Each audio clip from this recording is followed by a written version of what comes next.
name's Andrew Bladish, and just commenting on the gas prices here in Ottawa.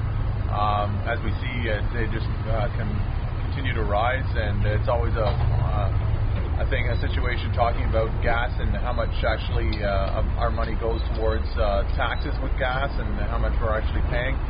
This thing that's happening in the Middle East right now is driving the oil prices up, which is in turn driving our gas prices up. What can we do? We need gas for our cars, so we've got to pay the bill. I guess you pay the piper, and you get your gas, and we don't have much control over it. But if it's a consumption that everybody needs, then we should be able to have some sort of say as to what goes on. But again, we're trapped, so fill her up.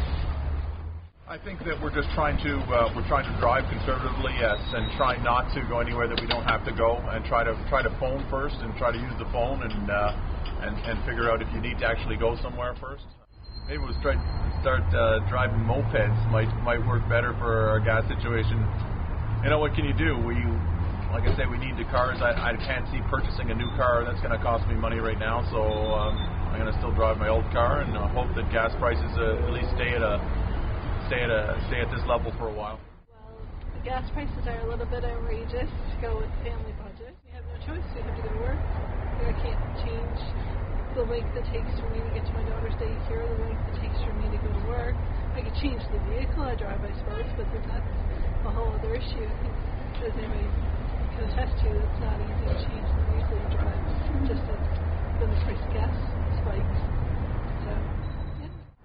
Compared to the trouble that the people in the Middle East are having, and the hardships they're going through and the lives being lost and the political upheaval that could have ramifications around the world for generations, I really don't think it's all that big a deal to be thinking about the gas prices, at least how they impact me. Perhaps how they impact economies overall is important, but that fits in with the bigger toll of what's going on over there, in my opinion. Prices go up, prices go down. Sometimes you're lucky, sometimes you're not. It's sort of just like investing. So I just do what I do, and I try not to be wasteful in general, so it's not really much I could cut out even if I wanted to. So this vehicle's pretty good on gas, and the big thing is, if you look at the cost of getting into a new vehicle to get something more efficient, that's going to cost you way more than just putting up with a few extra, liters per 100 kilometers type of thing. I think a lot of people don't quite realize that the costs associated with getting a new car are really going to swamp, at least in the medium term, the first few years, they're going to swamp anything you would have been saving on gas anyway. Well, there's a lot going on overseas, and of course we're depending on gasoline for our everyday lives, and we have no choice but to go with the flow. Actually, I have a Jeep YJ, a bigger truck, and I'm planning on selling it and using a little car to save on gas. But there's maybe pressure the automobile industry to produce more fuel-efficient cars, electric cars, and develop new means of transport. Better for everybody, I guess. Well, the gas price, I think it's a reality of the day.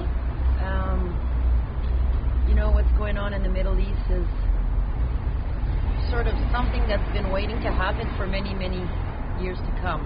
Like, I'm a big believer that we can't keep living the way we live. The economy, everything has to change. Everything's in transition right now. And I'm a coordinator. I run mountain bike programs outside Ottawa. I used to be able to transport my kids by bus. And now with the increase in gas, I know, for an example, we're going to have to start collaborating with carpooling. So this is like maybe a little example of a big problem into a small one. Like, how are we going to deal with the increase in gas? Well, we're going to be traveling less. We're going to be staying home. We're in a transitional state, and everything is changing. So, in a way, what's happening is horrible, but at the same time, it's like sort of the rebirth of something to come, which I refuse to believe in the doom and the gloom. So, something has to die before something is reborn and rebirthed. So, what's happening is just like, it's a wake-up call. It's scary, but at the same time, I refuse to be scared. I look at the price and I go, yep, $1.20. Well, maybe I'll jump on my bike. Maybe I'll jump on my inline skate. Maybe I'll start using other mode of transportation that is more human. You move with you're solar powered, you use your own body to move. Bus transportation, so in a way the hardship brings innovative ideas. So I refuse to think gloom and doom. So what I try to do is I have a small car so that I use less gas as much as possible. If I really put my money where my mouth is, I would get a hybrid.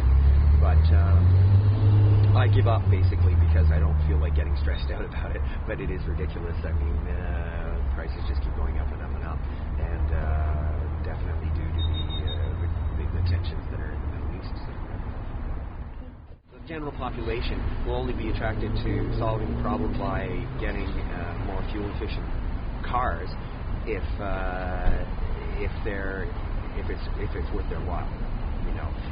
There are activists out there that buy more expensive vehicles that use less gas because that's where their passion is or that's what they're committed to. But the general population won't ever do it unless it becomes reasonable for them, unless it's affordable. I don't understand why all of a sudden the gas prices have risen. The gas we're pumping now are in tanks, and whoever the companies that are pumping it paid a lot less than they're charging right now. This is all speculation, and it's benefiting the gas companies, but it's certainly not benefiting the consumers. If gas prices go up in the long term, I can understand that. But in the short term, it's the markets driving prices up, and necessarily because the cost of gas has not changed overnight because of Libya. And it's all.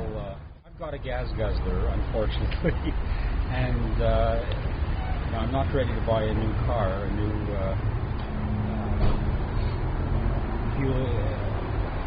fuel-efficient car, unfortunately. But, so I just try to drive only when I have to.